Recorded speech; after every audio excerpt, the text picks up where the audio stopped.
for this afternoon's game. And there's Butch Davis, another guy, sort of like us, came from college, from the Miami Hurricanes, and now in his first year coming off his first win. And Tom Coughlin, the 7-year veteran, 3 divisional titles, made it to the AFC title 2 years ago. And the kickoff specialist, Jim Tarl, out of Arkansas State, will kick it away. Jamel White will be joined by Benjamin Gay back deep, awaiting the kick from Tarl. This is one of the guys that they brought in just to handle that. You know, Mike Hollis is the place kicker for this team, the 3rd most accurate kicker in the NFL, but Tarl handles all of the kickoff chores. They love to pin people back, and he gets usually great elevation. And with the wind swirling, it may be difficult for the receivers handling it. He's kicking into the wind. Jamel White at his 10. Cracks upfield to near the 30-yard line. And Tim Couch brings out the Cleveland Brown offense. Had a very good afternoon, though did have a couple of interceptions against the Lions. Butch Davis told us he did not let that get in the way of his game. 3rd-year player out of Kentucky, out most of last season, as you know, with the injury. But now back and with a better complement of players around him. They are looking to get the ground game going. James Jackson is back there, coming off a 100-plus yard performance for the first time for any Browns player since 1995. Twin tight end look for Cleveland, and it's the quick out going to the tight end Dudley. And the former Raider gets it out to about the 34-yard line. The rest of that Browns offense that we were speaking of, it's young and improved, particularly with the free agent Verba picked up in his 5th year out of Iowa. Woolabaugh as the center, and Oben as a guy, former Giant, they picked up now in his 6th year. Ricky Dudley, as we mentioned, the veteran, along with James Jackson getting it going. As you look at Bruce Arians, the veteran offensive coordinator, was at Alabama at the collegiate level after spending time in New Orleans in the NFL. 2nd and 5. Out pattern will be ruled complete at the 47-yard line, and it's caught by Kevin Johnson. Been the go-to receiver for this team. The Jacksonville defense, Walker underrated. Spicer playing for the injured Tony Brackens, who's out with a knee. Hardy Nickerson, the leader of this team. Slaughter and Hardy both have speed and both hit hard. Bryant, Beasley, McCree, and Battles, a relatively young secondary, no longer with Carnell Lake. And Gary Moeller, the new defensive coordinator, took over for Dom Capers, who's going to be the next head football coach for the Houston team. They go up the middle to James Jackson. He gets to midfield, a gain of just better than 2 yards, and Kevin Hardy comes over to make the stop. Tim, but the early success you're going to see Couch having in this contest, passing the ball on the little out routes, is going to do nothing but open up the inside running game. You're going to look at the outside linebackers, Hardy, Slaughter, start to loosen up the more success Cleveland has with their passing game. Then James Jackson's going to find some opportunities as the evening progresses.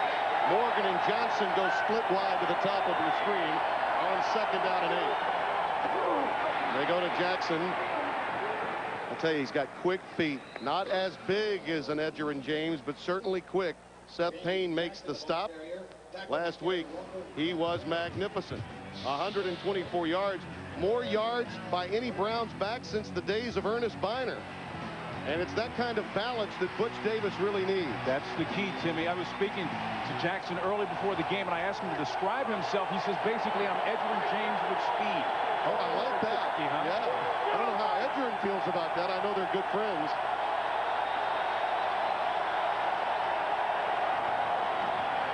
On 3rd down, appeared to be a bit of a miscommunication there. On that hot read to Quincy Morgan, Aaron Beasley was up to defend for Jacksonville. Beasley, one of those guys really trying to get comfortable with this new defensive system that Gary Moeller's brought in there. More of a zone principal team, Jacksonville. Yeah, the zone defense is something that you got to get used to. These guys didn't buy into that system until they start to see it produce results. They were used to having those zone blitz combinations last year, got away from it. Now they're having some results of it, and they're falling in line with the program. Gardocki to punt it away. Damon Gibson is back deep for Jacksonville at his 10. He calls for a fair catch immediately. And down at the 15-yard line. That's where the Jaguars will take over after a 31-yard punt and no return. 12:30 remaining opening quarter. Tim Brando, Spencer Tillman, the NFL on CBS. Jaguars with their first possession go with a twin tight end. Actually three tight end look. And they send McCardell in motion.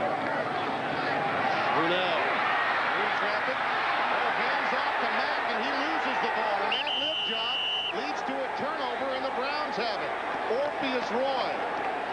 And Brunell slow to get up. You know, he was on his way of a scramble and then decided to pitch it forward, sort of a shovel pass, if you will, into the arms of Stacey Mack. Yeah, but you see Warren is going to knock him silly here. A little ear hole shot. Brunell better think twice about getting into that action like that. It's a difficult situation. He's making a bad situation worse by trying to shovel pass. You got pressure, trying to avoid it. See the little shovel pass forward. An ill-advised attempt by Mark Brunell, the quarterback, making things worse there with the errant pass.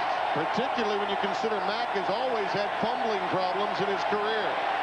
Jackson burrows down to about the 11-yard line. Gary Walker makes the stop, the 7-year man out of Auburn.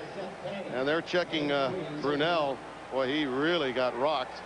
Gerard Warren, first-round pick out of Florida, has a number of fans here. In fact, he bought 60 tickets for this game. Gainesville is nearby, and got many of those tickets from Fred Taylor. Yeah, that was really an ill-advised effort there. Mack had a spinal fracture in one of his index fingers. He can't really move that exceptionally well. On 2nd and 7. Couch sacked by Kevin Hardy. Tim Couch has been sacked 7 times this year. This is a much better run-blocking team right now for Cleveland. Timmy, we talk about the prolific offense that the Jaguars have, but look at the pressure here. Open in space, Hardy does a tremendous job. Emotional. That's how this defensive unit is playing right now. 3 sacks this year for Kevin Hardy. 3 wide receivers set for the Browns, and they go shotgun. 3rd and 13.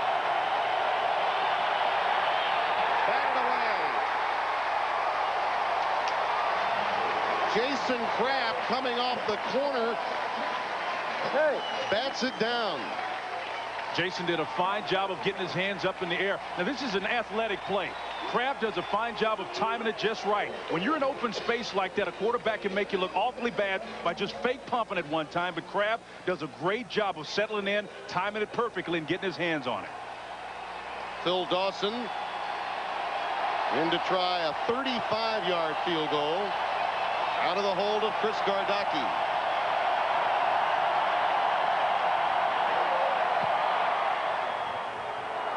You see the wind hooking it just a bit, but it is good. And Butch Davis's team comes away with 3 off the ill-advised play by the veteran Brunell. The Cleveland Browns get a gift 3 off the turnover by Brunell, and Brunell so shaken he will not be in on this series as the kick is short and fielded by Damon Gibson.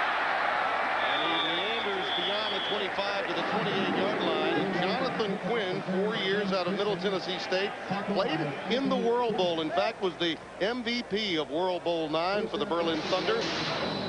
Had a 95% efficiency rating in NFL Europe. 2,257 yards. Now here's that pitch again. Now watch Warren hit him right here. Ear hole shot again. Brunell is just trying to do better and make that play salvageable, but he did more harm than he did good there. It was open season on him right there, no question. 1st down and 10 for Quinn. And he airs that one a little too tall and strong for Jimmy Smith. Remember, this is a Jacksonville team. Now, without Fred Taylor, it's great back. Without Brunell, it's quarterback. And they were obviously wounded much of last season. Aaron Cook starting for the injured Tony Baselli, who's out with a right shoulder problem. And that's going to be huge. Jimmy Smith, the wide receiver, along Marcardell. Brady, along with Damon Jones, will see a lot of time at tight end. And we're being told now that Bob Petrino, the offensive coordinator, hopes to get Brunell back before the end of this game. We're told from the Jacksonville public relations staff that it's more probable than possible, as Matt puts it on the ground again, is able to come up with his own fumble. Let's take a look now at the Cleveland Brown defense. It's a very active group. They added some free agents, and of course the first-round pick Warren, whose presence has already been felt. Orpheus Roy with a fumble recovery. Dwayne Rudd adds a lot of speed. Jameer Miller may be their best all-around player. McCutcheon, Fuller, Little, and Ellsworth. This secondary had 7 interceptions for Foch Fazio last week in the win against Ty Detmer and the Detroit Lions. Go with a nickel package, 5 defensive backs, and markers fly prior to the snap. Tim, it's going to be so... Prior to the snap, false start, number 73, offense. 5 yards, 3rd down. That's Jeff Smith, the offensive center. We talked about all of these injuries, and you can add Mark Brunell to that. Taylor, Baselli, Brackens, Darius. We're talking Pro Bowlers out of this game. Tim, but it's going to be so important for them to get Mark Brunell back in this game, because even though Baselli was out of left tackle, your quarterback Brunell is a left-hander.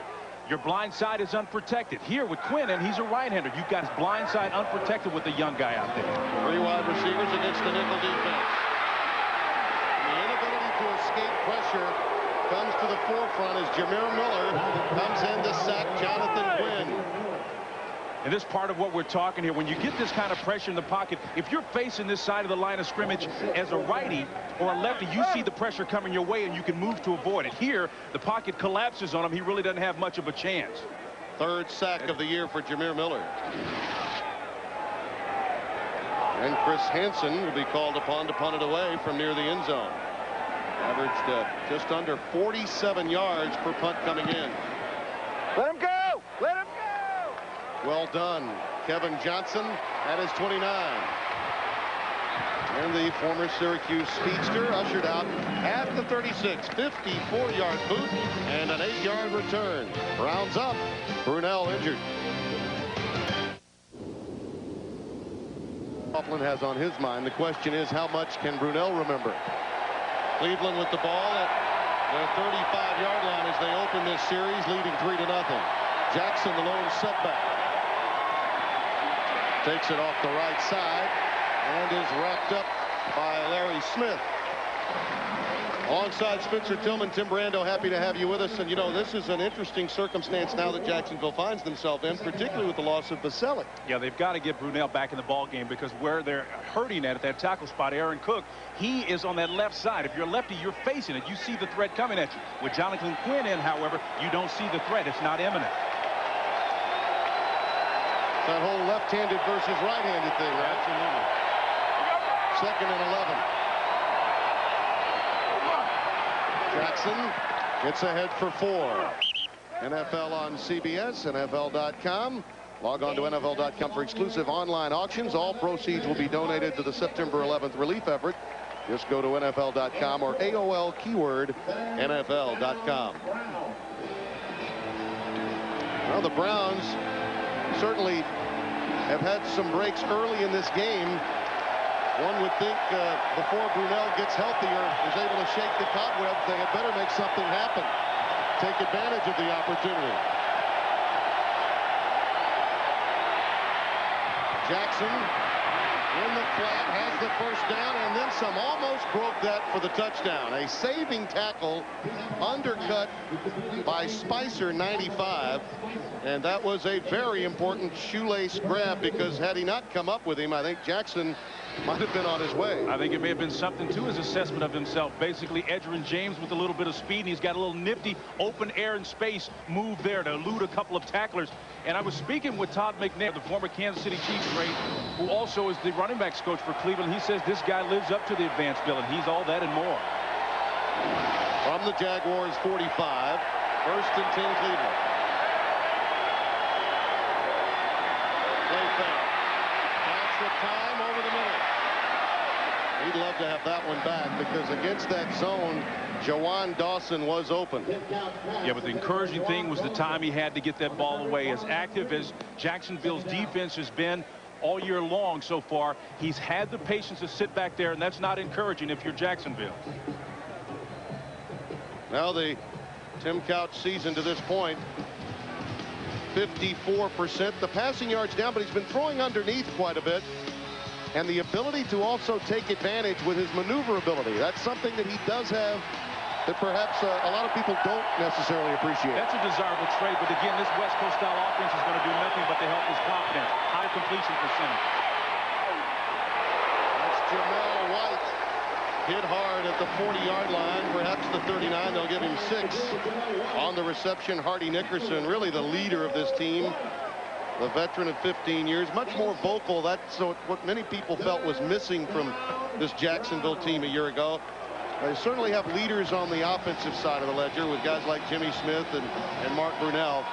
Even Bracken's as good as he is, and he's injured and out of this game. Not as vocal or verbal as Hardy Nickerson. If you want to go back years ago, Clyde Simmons, they had some leaders on that bench. Loggeman's another one, but they need to have it from the linebacker position. 3rd down and 4. Couch with plenty of time. Right to Kevin Johnson, and that's easy. Most of his catches were underneath last week against Detroit. Hardy, again, there is to make the stop. But Kevin Johnson, you know, he heard a few rumblings about possible trade rumors. Came out and played patiently last week. Did have the 1 touchdown. They'd like to get him deeper a bit more often in this offense. Oftentimes, that's all the player needs is to get some rumors floating around that he's going to be out of there packing. He's going to do his best to step up, but, you know, he can't really control the play selection. When he does get the opportunity, he's got to produce, however.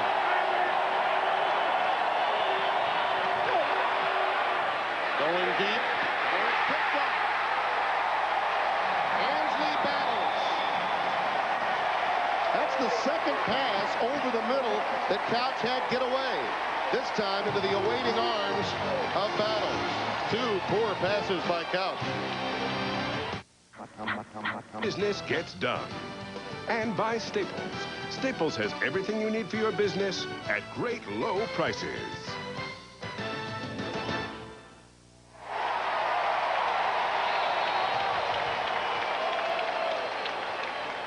After getting his bell rung, Mark Brunell back in there. Now, how effective will he be? Missed 1 series. Jonathan Quinn came in for him. The ball at the 20. 3 wide receiver set at the 20-yard line.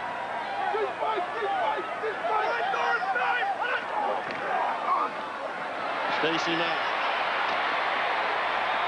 Well, you cannot question the toughness of Mack, although he has been prone to fumbles.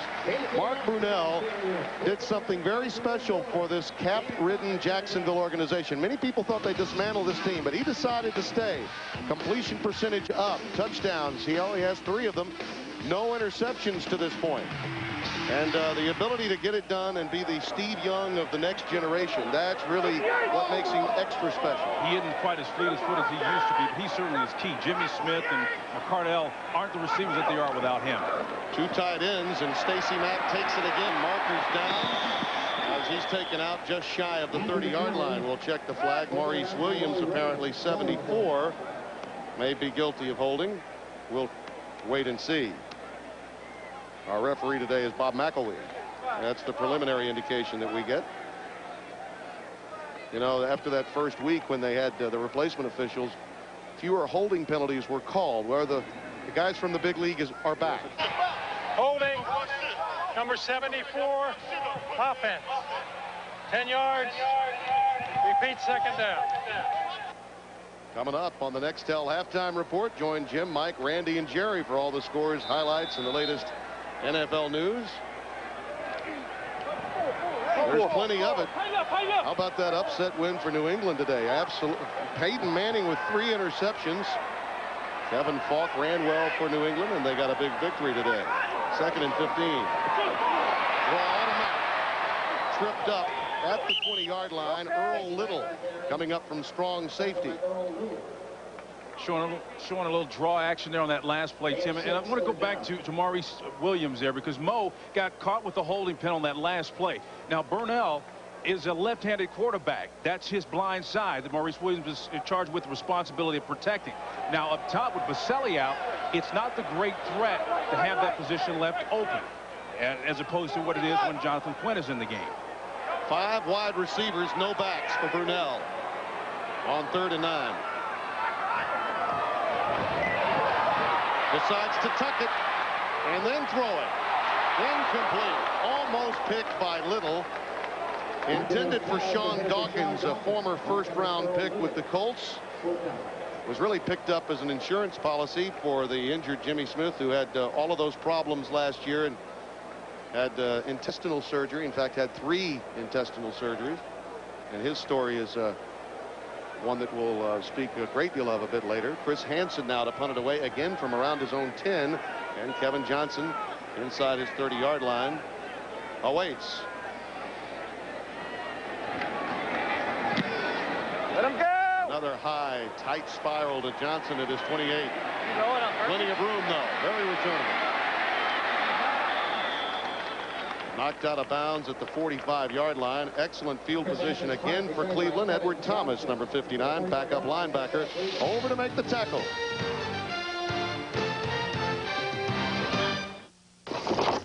Come on. Spencer Tillman here in Jacksonville, Alltel Stadium. 70,000 plus, not a sellout. In fact, the game blacked out locally for the first time ever here in Jacksonville. Browns with good field position again. Jackson stopped for little or no gain. T.J. Slaughter makes the stop. Well, we talk about this young quarterback, Tim Couch, one of many from the class of '99. Interesting to see how they always don't pan out. McNabb obviously has had tremendous impact. Akili Smith was the 3rd player taken. Dante Culpepper, until today's win, had struggled this season. Well, for different reasons, those numbers are there for Tim Couch. This is his 3rd offensive coordinator he's faced in the 3 years that he's been there. It's tough getting acclimated, as we asked him on Monday, to new offenses every year. That's a loss for James Jackson. What yardage they had picked up on 1st down, they lost on 2nd. Gary Walker, who was playing with a broken finger, had a big cast on last week, still has that cast. You see it on the left-hand side. Boy, that is huge. That's not a boxing glove. That's not a 16-ouncer. That's really a cast on that broken finger. One of the things the defensive players got to be able to do is reach and grab and create separation. You do that by grabbing jerseys and pulling away. It's awful tough to do that with that big old block in your hand. 3rd and 10. Out of the shotgun. Couch in trouble and knocked down. Milwaukee Thomas. But the key is, Tim, you see pressure coming from both sides. Watch the Gaiman and Dillon coming around all the way around the outside right here. He's got pressure, and Thomas is on the front side in his face. Nowhere to go. Tim Couch under pressure, under duress. Well, they have had outstanding field position this entire quarter and have only 3 points to show for it. Gardocki to boot it away again. Damon Gibson back deep. Jacksonville figures to get better field position in this offensive sequence. Gibson at the 26. Hit immediately. Outstanding work by Mike Sellers. Tied on the CBS Sunday movie. 3 brutal murders and a suspect behind bars. 15-yard line to open most series in this quarter. Now do have it out to the 25-yard line. You see the total yards with Cleveland. Most of that coming on their opening drive to get the field position. They did not score until after the turnover. Well, they can't feel good about what they're doing or not doing offensively. Brunell under duress. Their rushing game, for the most part, non-existent. Brunell with plenty of time and a few options. This is a very active Cleveland defense. Patrick Washington, the intended receiver. Dalen McCutcheon hitting hard. And that's just lack of concentration, Timmy. I mean, the ball is right there. Granted, you're going to get hit. You're facing the defender coming in and outside of you. You got to make that reception. This Cleveland defense under Foch Fazio has got a lot of speed. And now with a guy like Gerard Warren up front, a space eater that can stuff the run. 2nd and 10. Audible here. Brunell checks off. That's not a bad option. Why not go to Jimmy Smith? If he can get away from one would-be tackler, he can set sail. Dalen McCutcheon hung on. Gain of 5. And it'll be 3rd down and a little less than 5 coming up. Timmy, if you listen close, you could hear the players going, Louie, Louie, Louie. That's an audible call. Brunell obviously saw the soft corners on the edge over there, took advantage of it. Quick audible, quick hitch to the left side. 4 wide receivers on 3rd down and 5.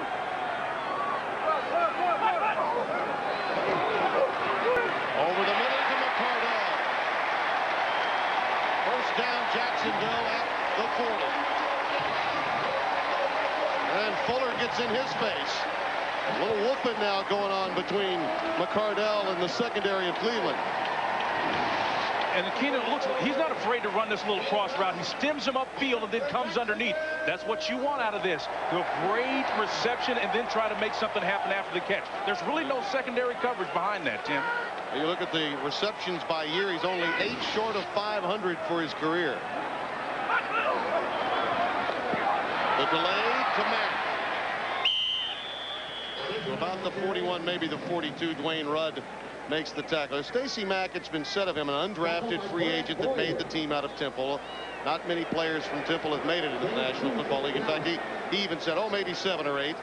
But he is a classic tweener, big enough to be perhaps a fullback, fast enough to maybe be a tailback, and now he's getting that opportunity. And depending on how effective he is, don't be surprised if you see number 35, Elvis Joseph, come in the game. I got that for a little birdie before the game started. Well, you get those sometimes on the field, don't you? Second down. Mack. Plenty of room. First down.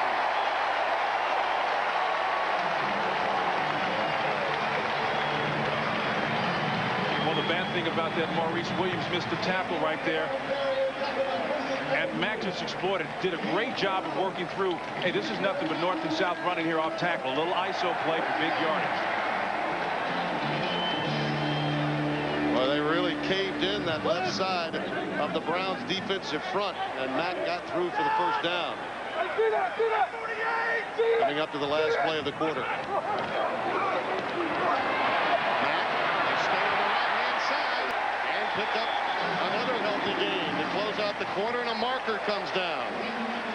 Well, a flag comes down. Bill McElroy will give us the call, and then we'll conclude the quarter.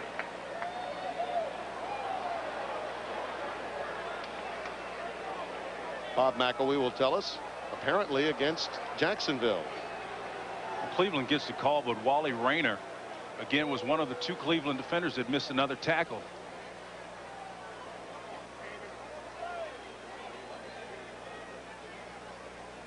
Long discussion here. Taunting on the offense.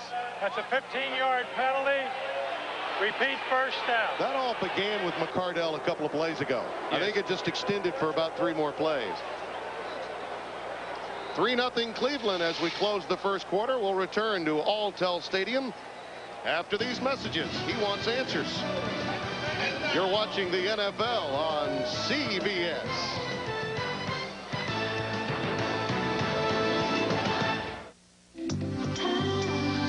Introducing the Hertz. Had to have football back here in Jacksonville. The Browns leading at 3-0, facing a 1st and 18 as we open the second quarter. Tim Brando with Spencer Tillman. Happy to have you with us. The NFL on CBS, and already we've had Brunell dinged up, leaving the game, coming back. He's been picked off. Actually, that turnover with Stacey Mack, which was a shovel pass, in essence was an interception, his first of the year. It's more like an ad-lib fumble, but in essence, statistically, it'll go down as a pick. And Tim Couch had an interception from Ainsley Battles. Cleveland's been denied 6 with great field position for the bulk of this game. Quick out. Right in the hands of Sean Dawkins. Down at the 48-yard line, Corey Fuller makes the stop, and there you see Fred Taylor. Yet again, will not have a 16-game season. He's never played 16 games in the National Football League. Here's what happened to him last week. Well, Timmy, a lot of people have never taken him to task since this fumble happened. But look, the fumble, he never really received a hit. The ball comes out as he grabs his midsection area there. No head on the ball, no contact. Fred Taylor just gave it up. And I think that Tom Coughlin, while he's concerned about losing a player of his caliber, clearly the statistics that he could mount if he could stay healthy are unbelievable. And we've got a dead ball foul coming up during the time in which we were showing you that from Fred Taylor. Bob McElroy will tell us about it. Taunting foul again against number 84 offense. So that's Sean Dawkins and Damon Jones. Repeat the down. So they've whistled 88 Jones to close out the first quarter. Now Dawkins and McCardell, I believe, really began it all earlier in the drive. Yeah, but it's who gets caught last. And I think if you know the character of Tom Coughlin, the key is he does not tolerate this undiscipline. Getting in guys' faces there, chest-to-chest contact. Hey, that's an unfair fight right there. Yeah, and Coughlin wasted no time getting Dawkins out of the game. I mean, they were in great shape offensively for the first time. They had some field position to work with, and now they're backed up near their own 35-yard line. 45 yards and penalties already against none for Cleveland. 2 tight ends for the Jaguars. Play fake. Brunell steps up. Delivers right to Brady. Kyle Brady, who along with Damon Jones make a classic. We've got 2 teams really that have outstanding tight ends. Santiago is back to join Ricky Dudley for the Browns. And now with Damon Jones coming off the ACL rehabilitation in the offseason, really gives Brady an opportunity to be a bigger factor for Brunell this year. Brady is made excellent because of the escapability that Mark Brunell just showed, stepping up and then around the pressure rush there to complete the deep reception. Still 3rd and 13. Browns with their nickel package. 1 of 3 in 3rd down conversions today. Brunell under duress again. Markers fly as he goes down at the 45-yard line. Cleveland getting a lot of penetration from their defensive front. Keith McKenzie's really getting the job done against Illegal Aaron Cook. formation. Tackle off the line. Penalties declined. That's against the offense. 4th down. For the best NFL info on the net, including expert analysis and in-depth team reports, go to cbs.sportsline.com or AOL keyword CBS Sportsline. Chris Hansen to punt it away. Well, the Jaguars self-destructed on that drive. The taunting penalties had a lot to do with Cleveland stopping them here, but up front, Cleveland's getting tremendous penetration against the beleaguered offensive front. That's a heck of a boot by Hansen. It's a touchback, and the Browns will have it at their 20 after a 55-yard boot by Hansen. In Jacksonville, Browns up by 3.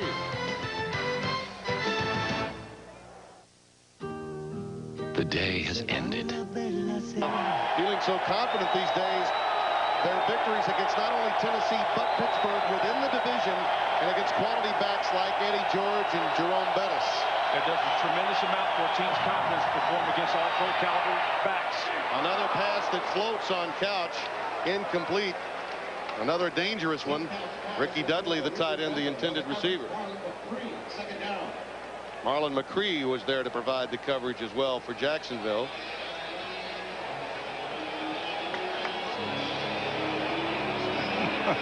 There's Coach Brackens. Tony Brackens. Well, obviously, Camp Coughlin doesn't cut hair. He might be inactive just for that reason alone. 2nd and 10. A yard or 2 for James Jackson, and that's about all. Kevin Hardy makes the stop. You know, speaking of, you still see some whooping down there. A lot of talk going on down there since those taunting penalties were called against Jacksonville a moment ago. Going back to Tom Coughlin for a moment, I really believe the human side of Coughlin has really been out there for the public to see for the first time ever, perhaps, in the wake of the story regarding his son Tim in the tower, one of the towers that made it down on September 11th. That's not something he generally lets everybody in on. Slowly, people were able to find out. 3rd and 10. Caught. Jamie German. Gets it. Another flag comes down late as he goes down at the 38-yard line. Well, these guys woke up in a bad humor today. Well, one thing was clear, Tim, that this game was not going to have the same tenor that last year's contest, the blowout, was. Their bodies flying around.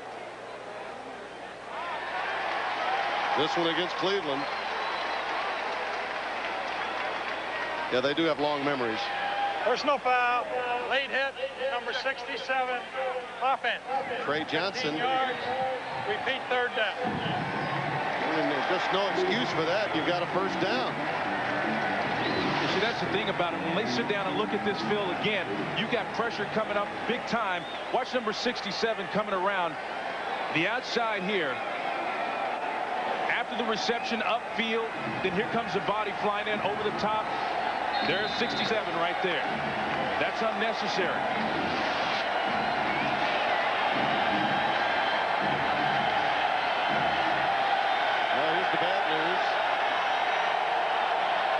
They're backed up, but they still have a 3rd and 6. 4 wide receiver set. And Kevin Johnson in motion.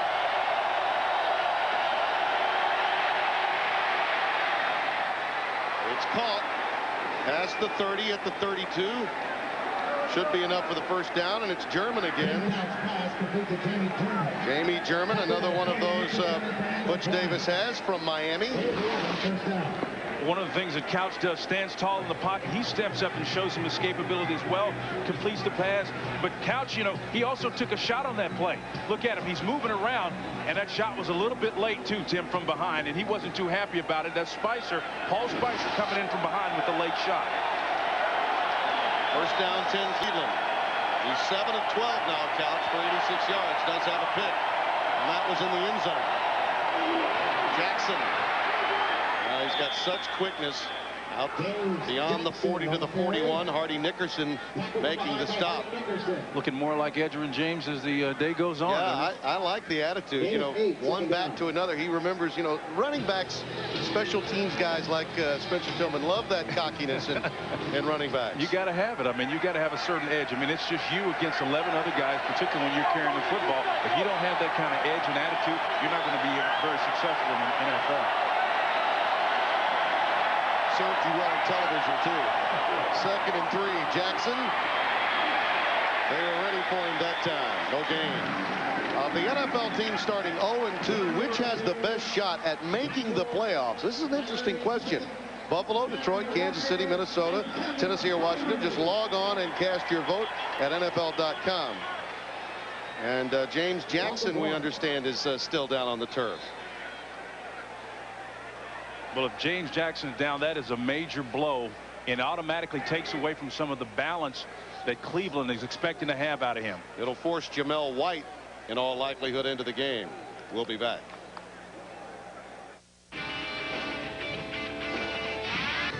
Proud partner of the John Wayne Cancer Institute and their search for a cure. James Jackson walking off under most of his own power. Here's what happened a moment ago. He got a knee in the back. Looked like an ankle, but there's a knee to the back right there, and that hurts you. That's a kidney shot. Couch 7 of 12 for 69 yards. Now facing 3rd and 4. Jawan Dawson is in the game. And he finds him. Ahead for a first down, just shy of midfield. Dawson got into the game just prior to the snap, lined up in the slot, was able to find a crease in that 4-cover zone, 4-deep zone they call it. Gary Moeller brought in. Many of the veteran players for Jacksonville had some concern about getting away from the zone blitz concept of Dom Capers, but it's served them well. Well, they're interested in making results, and they weren't seeing the results in that softer cover 4 you talked about. They're individual players. They know that they can make plays. Now they're seeing the defense does have some benefit. Jamel White ahead for about 4, maybe 5 to the 45, maybe 46-yard line of Jacksonville. Hardy Nickerson made the stop. They do give him 5 yards, so it's 2nd down and 5 coming up. Tim, if you talk to most corners, they'd love to play press coverage, even though they don't have cover skills, one-on-one cover skills. They just like the physicalness of it, particularly corners who play out there on that island. Those guys have got strong personalities, attitudes, but sometimes the defense doesn't lend itself to playing that type of defense. Well, Aaron Beasley's certainly more comfortable with it. Many thought he could be burned today by Kevin Johnson. Twin tight end look, and here's White with a stutter step. He throws the defense with that in a late flag as he goes out of bounds. I love that little stutter step move Jamel White gave the defender. Well, it's great because he's sucked in the defense. All of a sudden, you got to honor him when he steps in there. Then you bounce it out. Apparently, the call will go against Cleveland, though, and negate that nice move by Jamel. Holding. Number 81, offense. Quincy Morgan. 10-yard penalty. 2nd down. Thursday on CBS. Find out what it's like to work inside the CIA. Meet the unsung heroes who help protect America in a powerful new drama, The Agency. Thursday after CSI, right here on CBS. Jackson now being taken out via a cart. There you see him coming off the field, so they're going to check him out. As soon as we find something out, we'll pass along the information. 2nd and 9. Couch Dumps it out to Jamel White. T.J. Slaughter wraps him up immediately. It was a fine tackle by T.J. Slaughter, and I think the thing that really allowed him to get in position to make that tackle was Tim Couch's eyes was front side of that play. He looked outside, but all of a sudden that extra hitch caused the coverage to come out there and get in his face. Watch Couch. His receiver is open right out here right now. But watch Couch. He looks, pumps, and then he eventually comes. Now he's got two guys closing down on him. If he got into him a little bit early, perhaps he doesn't make a miss, but he has more room to maneuver. 3 wide receiver set. 3rd down and 10. Catch for the corner incomplete to Quincy Morgan. They'll take that every day. I mean, the nice little 12, 13, 14-yard out route. You've got the soft corners out there covering you. It's a tremendous job. Watch him push off the ball here. Morgan does a great job. He's got the separation. Look at the distance between him and the defender. I'll take that 5-7-yard catch any day. Pushes it, does a great job of putting himself between the ball and the defender for the reception. Hey, Marlon McCree was over there to help. Morgan, by the way, one of those guys that Couch is trying to become more comfortable with. He's already very confident in Kevin Johnson. Would love to get Juwan Dawson and Quincy Morgan more involved. And there he just did. And as measured, it's a 1st down for Cleveland at the 41-yard line of Jacksonville. This is a Browns team. Butch Davis, they're the 4th youngest team in the National Football League, and coming from college with a rah-rah style, a la Jimmy Johnson, this is the perfect type of team for him to coach. It'll work for about 2.5, 3 years until these guys get wildly veterans, and all of a sudden he may have to go to a little bit different technique, but it's working right now for sure. Double tight ends, Dudley and Santiago. Now freezes them with a play fake, looking deep, and he's got his man free. Incomplete. Morgan was there. Boy, that play fake really froze the defense. Beasley was there to cover, but maybe 2 steps Quincy Morgan had on him. Well, when things sets this up as the prior play we saw with the soft cushion, all of a sudden the guys start to close on him, and he turns it into an outpost. Goes right between the defenders and splits them. Tim Couch did a great job sitting in the pocket, but just beyond the outstretched hands, perhaps. Look, he's frustrated, no question about it. He knows he should have had it. Yeah. Deep with accuracy is one of the prerequisite throws the quarterback has got to be able to make. That's the kind of post corner that he used to throw when he played in the Commonwealth of Kentucky. In fact, we were talking to Butch Davis about that. We have a timeout here. No flag. No flag. I believe we just had a timing problem.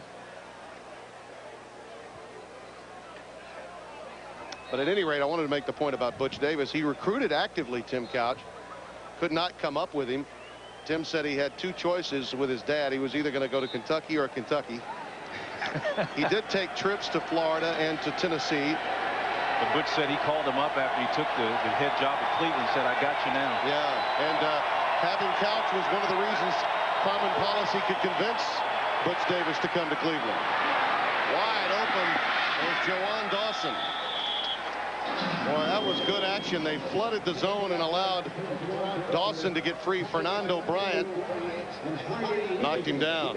Timmy, it's funny. I spoke with Butch Davis some time ago before he accepted the Cleveland job. And having played for Carmen Policy while with the 49ers, I guarantee you, if Carmen wants you, he's going to get you. He's going to make it as attractive as he possibly could.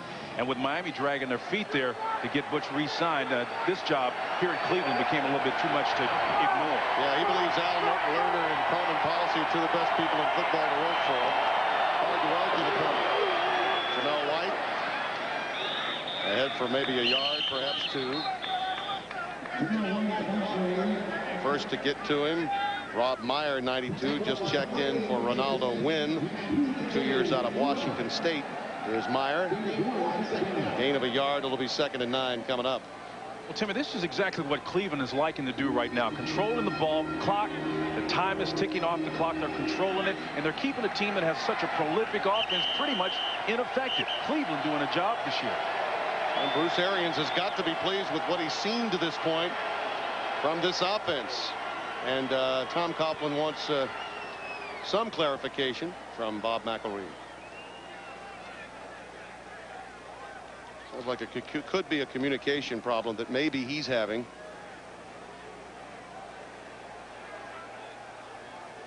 Meanwhile, Tim Couch in the midst of a very nice drive. But one of the things you're going to start to see, Timmy, is at some point in time, if James is not able to come back, that ground game will only take you so far. They've established it with the first 3 or 4 series.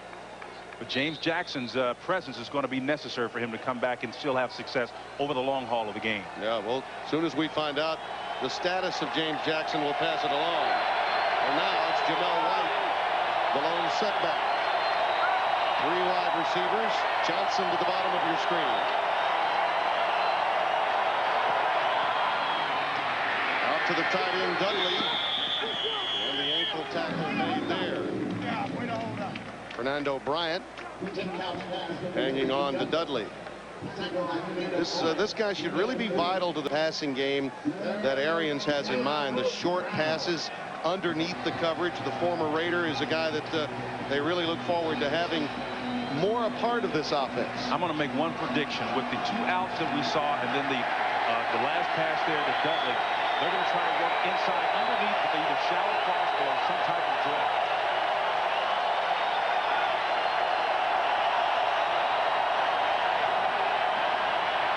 Steps up, he can run. Gets inside the 15-yard line to the 14. Should be a first down. Milwaukee Thomas made the stop. This is what he can do that we talked about. Maneuver and he can do it. He can do it. Watch his back come out here, and he's going to go on a little outright man route, but he does a great job. Doesn't elude him, but does make a nice play. Browns driving, leading early in Jacksonville. I think the idea of stretching your arm out to get extra yardage. Watch Kevin Hardy come there, steps right on the top of Tim Couch's hand. That's got to hurt. The other angle shows it. He does a great job of eluding, but watch the arm outstretched, trying to get extra yardage, and there it is. The foot, the hand, Tim Couch.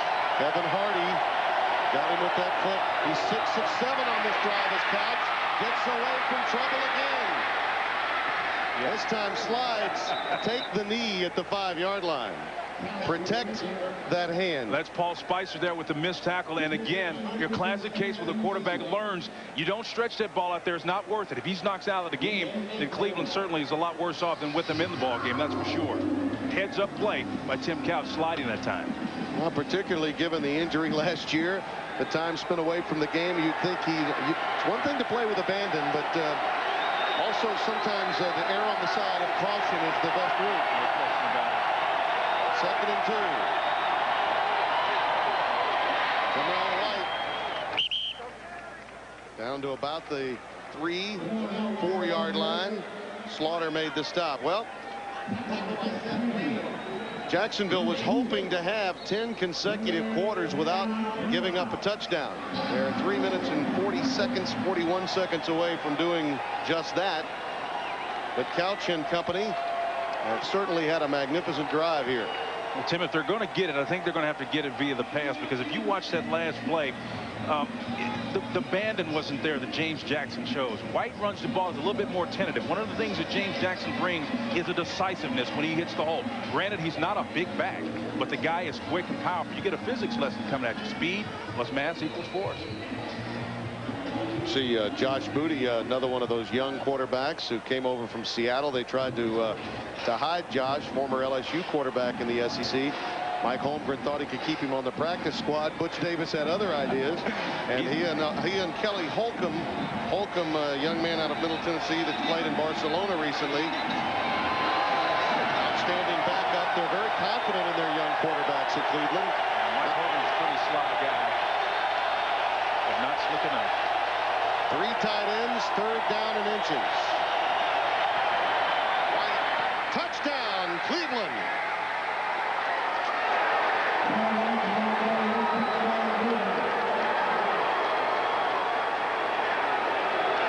Boy, that was easy. Too easy for Tom Coughlin. Well, one of the things he must have heard me when I said he wasn't running decisive. He still hesitated a little bit, but that's just a fine job of the offensive line for Cleveland. And here's Davis. Look at him. Butch, he's in.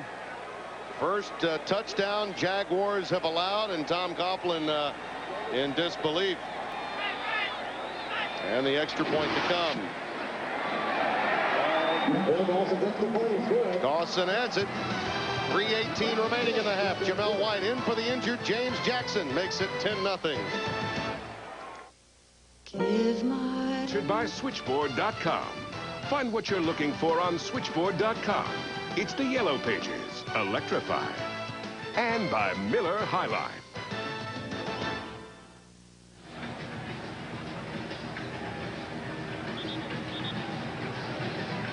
Tim Brando, Spencer Tillman back in Jacksonville. Cleveland leads it 10-0. A masterful drive.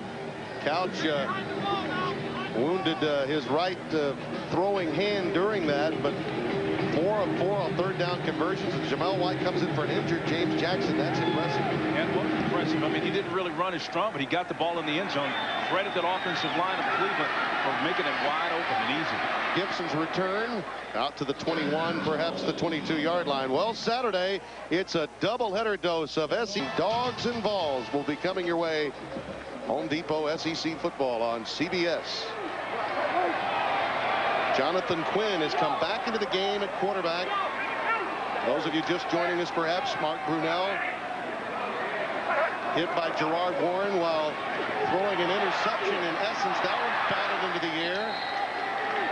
Jameer Miller got his big mitts up there and knocked it down.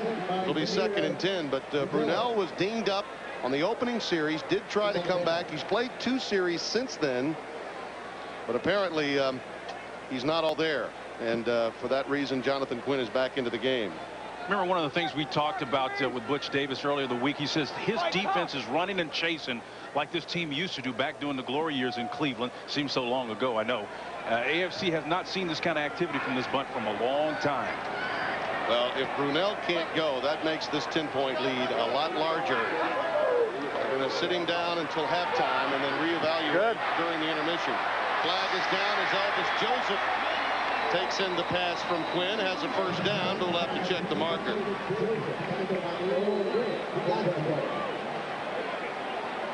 And they'll bring it back.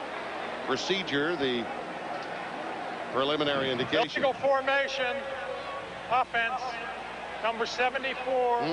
Not Maurice lined Williams up on the line again. of scrimmage. 5-yard penalty, 2nd down. Well, that's unveteran-like. Mo Williams out there at that tackle spot, open in space. And, you know, as Mo Williams comes out, he's going to find he's in space. That's the toughest job out there besides the corner. Guy beats him to the outside. Mo just sticks a hand in there and just hangs on a little bit longer than necessary and negates Elvis Joseph's nice gain. Now the stance forcing the illegal formation that time. 2nd down and 15. Pattern complete to Jimmy Smith. Well, we haven't called his name too often today, have we? Corey Fuller takes him out of bounds. This is a guy that they're so in love with here. You could get Tom Coughlin to talk for days about Jimmy Smith. He spent so much time with him in the hospital. His wife was having twins in a different hospital at the time he was going through the intestinal surgeries. Very much a team player and the focus of quite a bit of attention off the field with a number of his teammates. 3rd down and 4. Quinn looking that way again. That's one that you would normally see Jimmy Smith take in. He's asking for the penalty. He won't get it. Corey Fuller was there in coverage. He felt he got bumped prematurely. Well, one of the things that Jimmy Smith does here is he releases, gets a nice release, clean release, not impeded at the line of scrimmage. And this is speed. Here's a guy coming off major knee surgery, but he still gets that arm out there just beyond his hands. And he just can't hang on to it. Perhaps there was incidental contact prior to the attempt. I don't think there's any perhaps. I mean, he just got away with one, did Fuller. Hanson to punt it away. They're allowing a bit more of that. And to a point, they're allowing more contact, but that was very obvious. Fair catch call for by Johnson. It rolls. Now, I thought there was a fair catch. There was. Flags are down. Ball was picked up.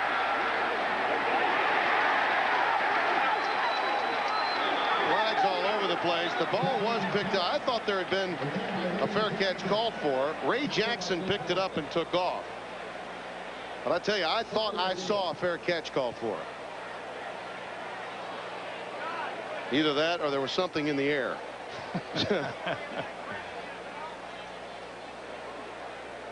illegally batting the ball against the kicking team. That penalty will be declined. Wow. First down. Boy, I really thought I saw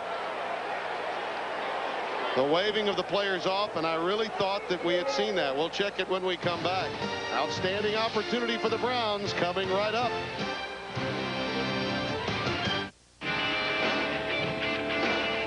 Back receiving the ball, and watch him, he's waving his hands, but look, it's not above his head, so it's not a fair catch. He's just telling his guys to get away, and then watch Walker Thomas bat the ball. That ball is live. It's able to be advanced at that point. Ray Jackson does just that. Up the field for a big gainer. That's just an error on the special teams. And there have been plenty of them today made by Jacksonville. That plus injuries, including one to Brunell. Jamel White. Coming up on the Nextel halftime report, join Jim, Mike, Randy, and Jerry for all the scores, highlights, and the latest NFL news coming your way from our Fifth Avenue studios.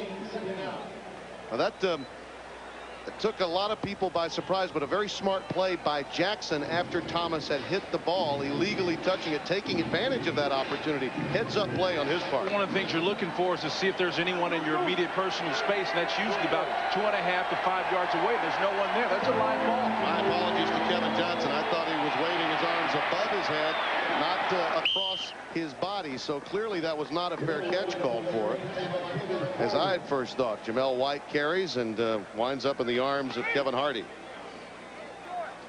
But I think what he did, what Jackson did, was take advantage of a relaxing Jacksonville special teams group after Walker Thomas had touched it illegally. Well, you hear us talk about it all the time. The special team is often overlooked. It is 1/3 of the game, and a lot of times when you have starters in positions on special teams, they don't tend to take it as seriously, which is a surprise for a Tom Coughlin coach team.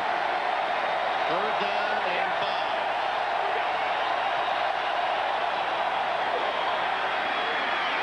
Jamel White has been effective, hasn't he? Ronaldo Wynn makes the stop. James Jackson's having a heck of a year, but Jamel White, one whale of a quarter since Jackson got hurt.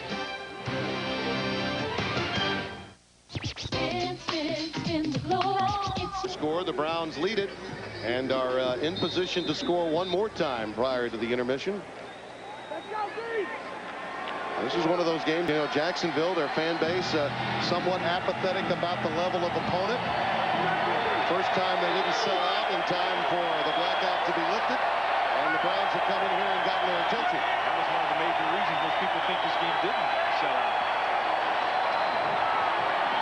Crossing pattern to the tight end, Ricky Dudley. Marlon McCree makes the stop. And the Browns go hurry up. They do have one timeout remaining, so they can stop it ideally for either a field goal try or an opportunity to get in the end zone. 2nd and 9. White just shy of the 10-yard line. Has the first down. Walker Thomas made the stop. Well, it's the least he can do, considering he's the guy responsible for this drive being where it is right now. Well, the Browns do take their time out here. And they'll have none left, so they'll have a couple of shots at the end zone. One would expect they'd have to be throwing the football each time, and then if they don't make it, opt for the 3 and get Phil Dawson in. Bruce Arians there chatting with Tim Couch. His son was a kicker in college at the University of Alabama, Birmingham, while he was coaching in New Orleans and then later at Alabama. He's been around. Arians knows a lot about how to run this kind of offense. One thing is for sure, I think they're, barring a miracle, they're going to get points out of this drive right here, and then either the Browns are going to be in a 17-10 hole or 17-0 hole or 13-0 hole, where it could have been just 10-0 and a chance to not really totally alter your game plan in the second half. But you're going to be forced to throw as you look at the completion percentage there. 13 completions and 19 attempts for Tim Couch. That's quite effective. The only pass he's had problems with has been the post over the middle. He had the interception, and he's overthrown a couple of times. But that's all right. As long as this offense hits that underneath stuff, that deep post and the deep shallow crosses, or the deeper crosses are going to be open. That's just to keep the defense honest. 1st and 10. Quincy Morgan in the game at the top of your screen. Johnson at the bottom. Over the middle for Dudley. Out of bounds. They're going to rule only 1 foot in. Hardy Nickerson was right there with him. That was close. A very well conceived play. Well, one of the things you're going to see is the athleticism, both of Couch placing the ball only where it could be caught. Tremendous job. And they call this a red zone for a reason, Tim. You've got less field to work with from an offensive standpoint. The defenders don't have to cover as much, so it becomes twice as difficult to score down here via a touchdown via the pass. And it wasn't as close as we previously thought. It was a good call, but a heck of a play. Again, 2 tight ends. Couch rolls this time. Just got rid of that one. Some heavy pressure coming from Kevin Hardy, and he just dumped it in the general direction of Kevin Johnson. And on 3rd down, and with only 16 seconds left, they'll opt to attempt the field goal here. Now, some might question why. Why 3rd down? Why not take one more shot? But there is a conventional wisdom from a coaching perspective here. 28 yards, Gardocki to hold. Right through the uprights, and it's a 13-0 game. 11 seconds remaining in the opening half in Jacksonville. Monday, what happens when laser surgery goes wrong? Why didn't you get her the foot massager? I decided to. Butch Davis's team. 8 plays, 22 yards. Again, the special teams play by Jackson when Milwaukee Thomas illegally touched the ball after Kevin Johnson had waved off the rest of his special teams unit, helped set that up. But again, I want to go back to the 3rd down decision on the part of Butch Davis. Well, I think what it does, if you don't take advantage of that situation, it puts you in a defeatist posture. I mean, your team has shown you great ability to be confident to move the ball. They've taken advantage. They have not made mistakes on the turnover early in the first series. And then, of course, the bad mistake on special teams that actually gave birth to that particular point output there. So I think it was a great move. Taken by Spicer, one of the up-backs, the defensive lineman. He's out to the 41-yard line. Never quite understood that, why you squib it. 7 seconds left, and now the ball, you're basically surrendering 58 yards. And there's, you know, any quarterback in the National Football League can get it to the end zone from this part of the field. Well, what would you rather do? Kick the ball to a linebacker or someone that's really not a skill position player, or kick it deep to a skill position guy that has a chance to run it back? Well, that's why Butch Davis is getting paid the big bucks, and I'm up here talking about it, I guess. But we see those squibbed kicks all the time, and then you give a team a chance to launch it 60 yards into the end zone. Well, they'll come up short. Almost had an interception. 2 seconds remaining. Earl Little was defending there, and plenty of pressure coming from Keith McKenzie. And 2nd down coming up. Going back to the decision on 3rd down one more time. Many coaches have said through the years to me, hey, if we have any problem on 3rd down with a field goal try, bad snap, something like that occurs, it's still 3rd down. Well, there's some truth to it, but again, I just look at it from a psychological standpoint. This game is won and lost between the heads oftentimes. Yep. 2nd and 10. That one was almost intercepted again. And we've come to the break. Dalen McCutcheon there to cover. 13-0. That's the end of the first half here in Jacksonville. The score is 13-0. We'll go back to our New York studios after this message and a word from your local CBS stations.